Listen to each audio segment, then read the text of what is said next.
I know that you already know the importance of leadership. You are a leader or aspiring to be one.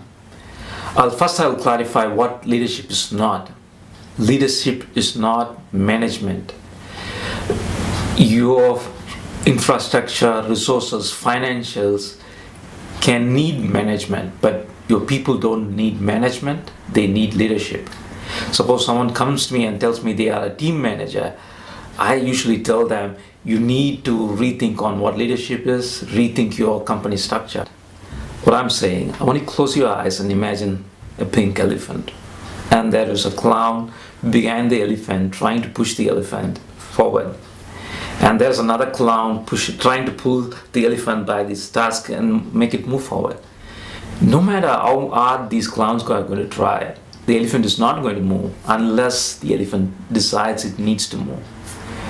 So how do great leaders think? The great leaders don't think about push and pull method. They think about how can I make the elephant move on its own.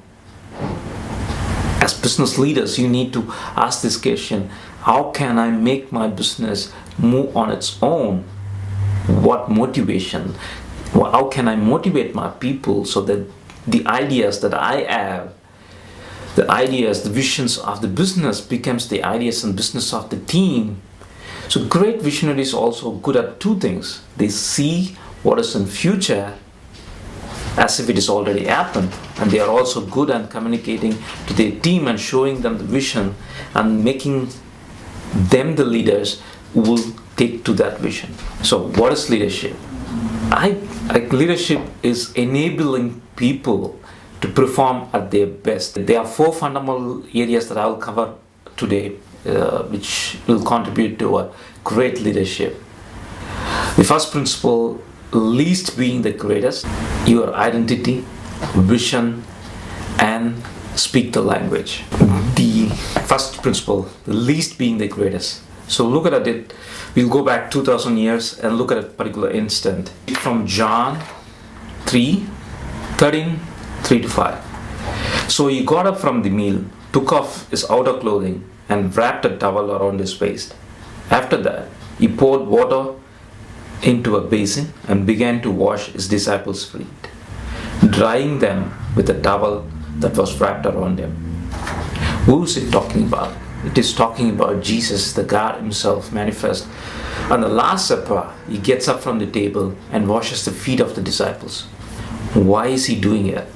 Because he preached in Luke 9:48 that the least among you all, the same shall be the great.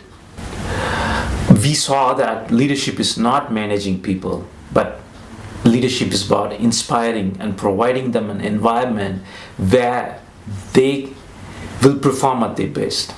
So great leaders always ask this question, how can I make the people, my people, to become leaders themselves? How can I provide an environment at which they can work at their best? So leadership is about serving the people that work with me and meet their needs so that they get inspired and they become leaders and they perform at an excellence. A leader is the one who serves his team and who sets an example and inspires them and leads them. So if a leader has to really be a servant to the people whom he is working with, if he needs to be a servant, he needs to have a strong identity. That's why we come to the second point. I need to know who I am, and my worth is not dependent on the outside force.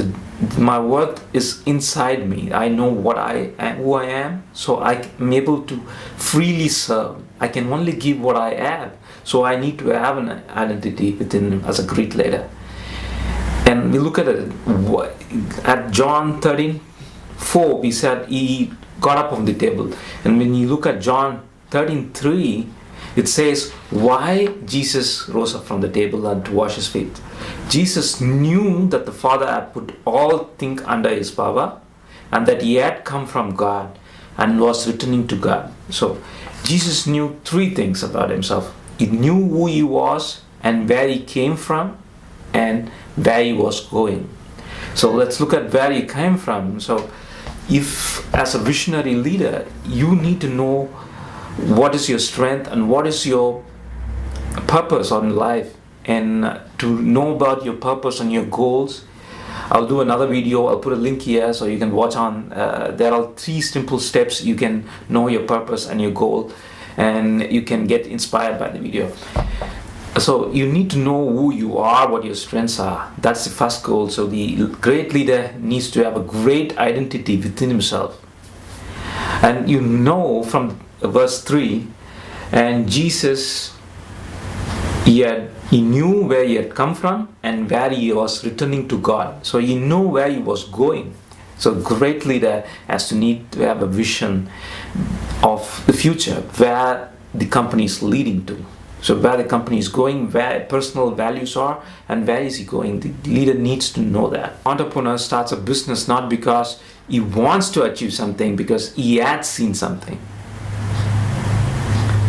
somewhere in the future, and he works towards getting there. So the vision is simply seeing what is going to be as if it is already there.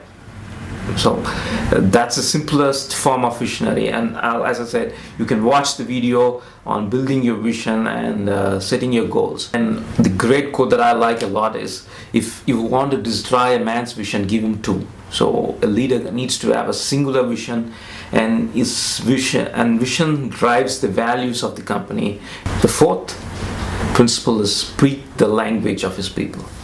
What do I mean by speak the language of people? It says each individual team member has a different motivational language. So the great leader needs to know what makes each individual team, what's the motivation of each people, and he needs to speak to those individuals in the language that motivates them. So one could be motivated by a push-pull method, and another could be motivated by the idea. Another could be motivated by his personal goals. So you need to know the motivational language of your people, and you need to speak to them on their own terms.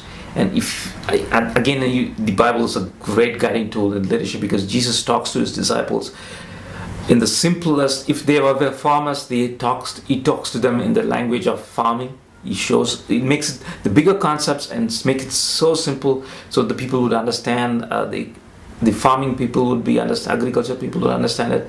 If he's talking to a fisherman, he talks to them on the fisherman's terms. So like he takes the examples of fishing and he uses it to explain a great concept. So a great leader always speaks the language of his people, the motivational language of people. He knows that. So to be a great leader, you ask every day, what can I do to make my people, or enable my people? Enabling is the key word. I do not make my people to work at their best. I enable them to work at the best. I provide an environment so that they perform at their excellence. Have a great day, and be the great leader that you are born to be. I believe in the genius that you are.